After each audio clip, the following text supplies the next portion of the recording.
मित्रों नमस्कार। Kota online classes में आप सभी का स्वागत है। आज हम लोग स्टार्ट कर रहे हैं यहाँ से सेकंड वीडियो। ये ग्रामर का है। आपने बहुत अच्छा रिस्पांस दिया है और आप इसी तरह से जरूर यार साथियों जरूर शेयर किया करो यार, और लाइक और शेयर जरूर होना चाहिए। और कमेंट आप किया करो आपको कैसा लग रहा है साथियों। अगर पहली बार आप विजिट करते हो चैनल को, जरूर से जरूर आप सब्सक्राइब कर लीजिए ताकि आपको जो है इस तरह के प्रश्न यहाँ पर मिलते रहिए साथियों। साथियों अगर ये आप पीडीएफ लेना चाहते हो तो मेरे टेलीग्राम चैनल को आप ज्वाइन कर लीजिए। डिस्क्रिप्शन में इसका लिंक है ताकि आपको इसकी पीडीएफ वहां पर मिल जाए। चलिए प्रश्न नंबर आज से स्टार्ट हम लोग कर रहे हैं। ये आज वाला प्रश्न है सगोश अल्प प्राण। साथियों इसमें दो बातें पूछी है उन्होंने।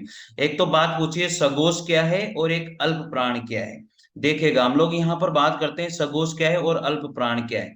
घोष और सगोश दोनों को एक ही बात है, या तो घोष बोले या सगोश बोले। साथियों क्या होता है, स्वर तंत्रियों में होने वाली जो गूंज है, स्वर तंत्रियों में होने वाला जो नाद है, जो कंपन है, उसके आधार पर वर्णों को दो भागों में बांटा गया है। तो स्वर तंत्रियों के आधार पर वर्णों को कितने भागों में बांटा गया है? दो भागों में।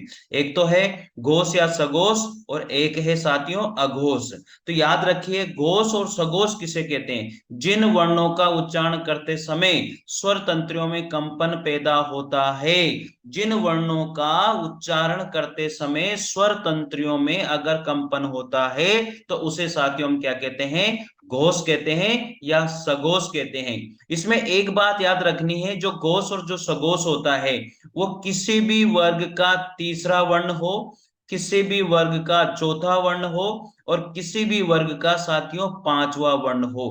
कहने का मतलब हो ये हुआ कि तीसरा चौथा पांचवा, पहले दूसरे को हटा दो, और जो तीसरा चौथा पांचवा, प्रत्येक वर्ग का तीसरा चौथा पांचवा वर्ण हमेशा गोस या सगोस होता है। इसके बाद में और क्या होता है गोस या सगोस? यर लव ह। साथियों यर लव ह अंतस्थ व्यंजन जो होते हैं वो भी गोस और सगोस में ही गिने जाते हैं। फिर तीसरी बात है कि सभी जो स्वर होते हैं वो भी घोष और सघोष में ही गिने जाते हैं। तो मेरे मित्रों यहां पर यही सीखने वाली बात है कि घोष या सघोष वर्ण कौन से होते हैं। पहली बात तो हो गई घोष या सघोष वर्ण उसे कहते हैं जिन वर्णों का उच्चारण करते समय स्वर तंत्रियों में अगर कंपन पैदा हो उसे घोष या सघोष कहा जाता है। घोष मैंने आवाज आती है उसमें, ठीक है। तो प्रत्येक वर्ग का जो तीसरा चौथा और पांचवा वर्ण होता है वो घोष और सघोष कहलाता है। यर लव ह जो अंतस्थ व्यंजन होते हैं वो भी घोष या सघोष कहलाते हैं, और सभी स्वर जो होते हैं वो भी घोष या सघोष कहलाते हैं। तो साथियों घोष या सघोष की जो जो संख्या होती है टोटल वो कितनी होती है मित्रों? 31 होती है। अरे बिहार की जो भी तैयारी कर रहे हैं, बिहार में टीजीटी पीजीटी थर्ड ग्रेड कोई सी भी तैयारी कर रहे हैं या किसी भी एग्जाम की तैयारी कर रहे हैं जहां पर हिंदी ग्रामर आती है, तो मित्रों मैं आपसे गारंटी देता हूं इन प्रश्नों से बाहर अगर आपके एग्जाम में एक भी प्रश्न चला जाए ना, तो मित्रों मेरी गारंटी, आप खुद बताइए मुझे कमेंट करके, क्या इन प्रश्नों से बाहर कोई प्रश्न जा सकता है? क्या इनका जो एक्सप्लेनेशन है इतना तगड़ा नहीं है? साथियों आप एक बार जरूर कमेंट कीजिए, लाइक और शेयर दबा कर कीजिए साथियों, ठीक है। इसके बाद में सेकंड नंबर पर आते हैं हम लोग यहाँ पर अघोष किसे कहते हैं? जिन अब अघोष मतलब जिनमें आवाज नहीं आए, जिनमें घोष ना हो, जिनमें आवाज नहीं आती, स्वर तंत्रियों में कंपनियां गूंज नहीं होती है, उन्हें क्या कहा जाता है? अघोष कहा जाता है। और अघोष की जो संख्या होती है वो कितनी होती है मित्रों? 13 होती है। तो याद रखिएगा घोष और सघोष की संख्या 31 होती है। उल्टा कर दो, इधर 3 और 1, सघोष और घोष में 31, आगे कर दो एक को, कितनी हो जाएगी? 13। तो एक बार बताओ घोष और सघोष में वर्ग का कौन सा व्यंजन था? तीसरा चौथा पांचवा था। तो इधर घोष और सघोष में वर्ग का कौन सा व्यंजन हो जाएगा? पहला और दूसरा हो जाएगा। अरे समझ गए समझ गए समझ गए मित्रों, आप समझ गए रे मित्रों, याद हो गया। उसके बाद में वहां पर अंतस्थ व्यंजन थे, तो यहाँ पर क्या हो जाएगा? स स स ह। अरे कौन से व्यंजन हो जाएंगे यहाँ पर? स स स ह। ऊष्म व्यंजन हो जाएंगे। स स स स स स। उधर जो ऊष्म व्यंजन में ह है वो उधर चला जाएगा, याद रखिएगा। श्वास वायु की मात्रा के आधार पर वर्णों को दो भागों में बांटा गया है। अब देखिए स्वर तंत्रों के कंपन के आधार पर वर्णों को दो भागों में, घोष और सघोष और अघोष, ठीक है। इसके बाद में श्वास वायु के आधार पर भी वर्णों को दो भागों में बांटा गया है, अल्प प्राण और एक है महाप्राण, एक है महाप्राण। देखो अल्प प्राण क्या होता है, जिन वर्णों के उच्चारण में श्वास वायु मुख विवर से कम मात्रा में निकलती है। अरे अल्प मात्रा में, प्राण का मतलब होता है श्वास वायु, ठीक है। तो अल्प मात्रा में अगर श्वास वायु निकलती है तो वहां पर अल्प प्राण होता है। तो चलिए अब अल्प प्राण कौन कौन से होते हैं, वर्ग का पहला, वर्ग का तीसरा, वर्ग का पांचवा। तो अल्प प्राण में जो वर्ण होते हैं वो होते हैं विषम संख्या वाले। वर्ग यानी कि वर्ग में 5 वर्ण होते हैं, तो उन 5 वर्णों में विषम संख्या किस में आएगी, पहले तीसरे और पांचवे में आएगी। तो सोच लो यहाँ पर वो अल्प प्राण है। इसके बाद में यर लव जो अंतस्थ व्यंजन है वो भी कौन से में होते हैं, अंतस्थ से याद रख लो, अ से अल्प प्राण, अंतस्थ में भी अ आ रहा है, उधर अल्प प्राण में भी अ आ रहा है, तो इस वजह से यहाँ पर याद हो जाएगा, अल्प प्राण हो जाएगा। तो मित्रों पूरा वीडियो देखा करो, कुछ छूट न जाए, जो मैं ट्रिक बताता हूं याद रखने की वो छूट न जाए आपसे। तो महाप्राण जिन ध्वनियों के उच्चारण मुख में से निकलने वाली सांस की वायु महा होती है, यानी कि बहुत ज्यादा निकलती है श्वास वायु, तो उसे महाप्राण कहते हैं। और साथियों जब पहला तीसरा पांचवा वहां पर रहा तो बचा कौन सा, दूसरा और चौथा है, तो बता है। अरे जो सम है, जो सम है भैया, दूसरा और चौथा वो महाप्राण में आ जाएगा, क्योंकि पहले से दूसरा बड़ा होता है, तीसरे से चौथा बड़ा होता है, सम महाप्राण में आता है। और यहाँ पर जो उष्म व्यंजन है, यानी कि जब अल्प प्राण में अंतस्थ व्यंजन आए तो महाप्राण में उष्म व्यंजन आएंगे। अंतस्थ व्यंजन अल्प प्राण, अ से अ का साउंड मिला लो भैया, अंतस्थ में भी अ आ रहा है, पहले अल्प प्राण में भी अ आ रहा है, तो अंतस्थ व्यंजन जो है अल्प प्राण में हो जाएंगे, याद हो जाएगा। पहला तीसरा पांचवा अल्प प्राण में होगा, और महाप्राण में तो जब विषम संख्या नहीं होती, इसमें सम संख्याएं होती है, दूसरा और चौथा, और उष्म व्यंजन होते हैं स स, ये महाप्राण में होता है। तो मित्रों देखो मैंने एक प्रश्न आप लोगों को बताया था कि सगोश अल्प प्राण कौन सा होगा। तो सगोश अल्प प्राण, देखो सगोश क्या होता है, यहां पर देखो पहले तो सगोश की बात हम लोगों ने करी, तो कौन सा होता है सगोश, तीसरा चौथा पांचवा। तो यहाँ पर द, यानी कि द जो वर्ण उसमें आ रहा है तीसरा चौथा पांचवा वर्ण, यानी कि त थ द द, त थ द तीसरा वर्ण हो गया। चलो अब आगे बात और क्या कहता है ये, यहाँ पर अल्प प्राण भी होना चाहिए। अल्प प्राण में हम लोग क्या करते हैं, पहला तीसरा और पांचवा करते हैं, तो तीसरा इसमें भी आ रहा है, तीसरा उसमें भी आ रहा है, इसका मतलब यहाँ पर द ऑप्शन ही राइट होगा, ये वाला सेकंड ऑप्शन इसका राइट हो जाएगा। इस तरह से आप लोगों को देखना है। ये पूरी टेबल आप लोगों ने पढ़ ली है अच्छे से, एक बार आप फिर पढ़ लेना।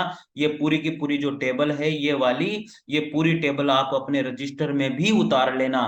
स्वर तंत्रियों में कंपन के आधार पर हिंदी वर्णमाला में व्यंजनों के 2 वर्ग बनाए गए हैं। अब बताइए स्वर तंत्रियों के आधार पर बात करेंगे, एक तो अघोष होगा और घोष होगा। अरे भाई क्या होता है, घोष का मतलब होता है कंपन होना, आवाज आना, तो अघोष मतलब उसमें आवाज नहीं है, सघोष मतलब उसमें आवाज है, तो यहाँ पर तीसरा ऑप्शन राइट हो जाएगा मेरे लाला। किस क्रमांक में सघोष व्यंजन नहीं है, अरे किस क्रमांक में सघोष व्यंजन नहीं है, देख लो ऊपर वाली सारणी, सघोष में क्या होता है, यहाँ पर सघोष में क्या होता है, तीसरा चौथा पांचवा होता है, यर लव ह होता है और सारे स्वर होते हैं। तो यहाँ पर देख लो तीसरा चौथा पांचवा कौन सा है, इसमें तीसरा चौथा पांचवा क ख, यहाँ पर पहला दूसरा है, इसका मतलब ये हो जाएगा तीसरा चौथा पांचवा चाहिए था अपन को, तो पहला दूसरा है, इसका मतलब किस में चला जाएगा भैया, ये घोष में चला जाएगा, या फिर अघोष में, अघोष में चला जाएगा। अगला प्रश्न बात करते हैं यहाँ पर महाप्राण वर्ण कौन से हैं। अब महाप्राण वर्ण कौन से हैं, दूसरा और चौथा आना चाहिए महाप्राण वर्ण में, तो ये दूसरा और चौथा, यानी कि पहले ऑप्शन में हमें मिल गए दूसरा और चौथा, ठीक है याद हो जाएगा।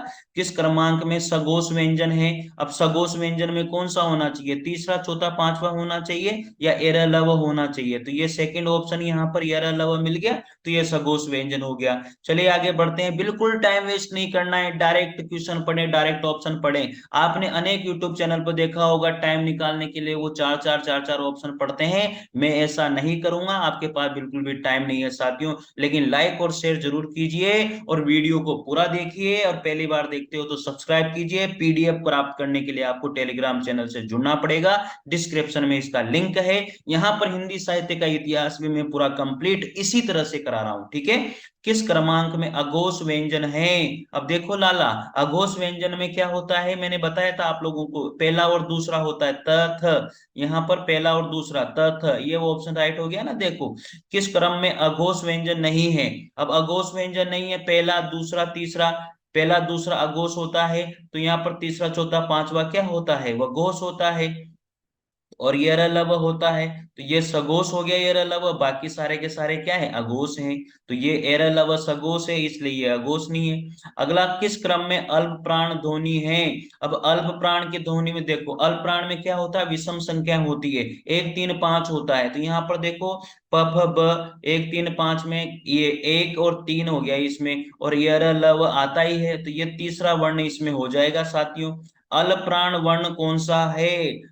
अरे अल प्राण जो वर्ण है वो कौन सा हो जाएगा इसमें, अल प्राण जो वर्ण है साथियों, वो देखो सबसे अच्छी बात क्या है, अल्प प्राण जो वर्ण है, ये देखिएगा।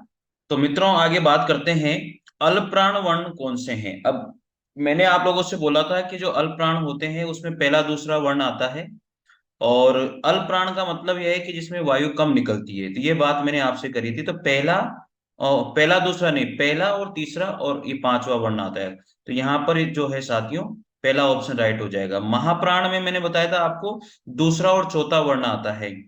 तो ठीक है, दूसरा चौथा तो इसमें है नहीं, लेकिन इसमें उष्म वर्ण जो है, जो महाप्राण में आते हैं, तो इसलिए यहाँ फोर्थ ऑप्शन राइट हो जाएगा। चलिए आगे बढ़िए, कौन सा वर्ण घोष नहीं है। कितनी प्यारी बात कही है कि कौन सा वर्ण घोष नहीं है। घोष का मतलब जिसमें आवाज नहीं आती, स्वर तंत्रियों में कंपन नहीं होता, तो वो कौन सा नहीं है। तो इसमें सेकंड ऑप्शन राइट हो जाएगा, छ जो है वो घोष नहीं है साथियों। मैंने आपको बताया था पहला पहला दूसरा तीसरा चौथा, तीसरा चौथा पांचवा घोष होता है। तो यहाँ पर च छ ज, च छ, तो इस तरह से यहाँ पर ये हो जाएगा। घोष वर्णों को याद करने की सबसे बढ़िया ट्रिक है, 3:45 ब्यावर रैली में घोषणा हुई।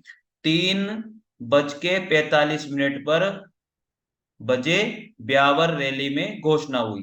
तो 3 का मतलब तीसरा वर्ण, 4 का मतलब चौथा वर्ण, और 5 का मतलब पांचवा वर्ण। ठीक है, तो ये तो सारे हो जाएंगे, याद रख लेना भैया। वर्ग का जो है, वर्ग का तीसरा चौथा पांचवा, तो ये तीसरा चौथा और इसका पांचवा, इसी तरह से इसका भी तीसरा चौथा पांचवा, इसी तरह से इसका भी तीसरा चौथा पांचवा।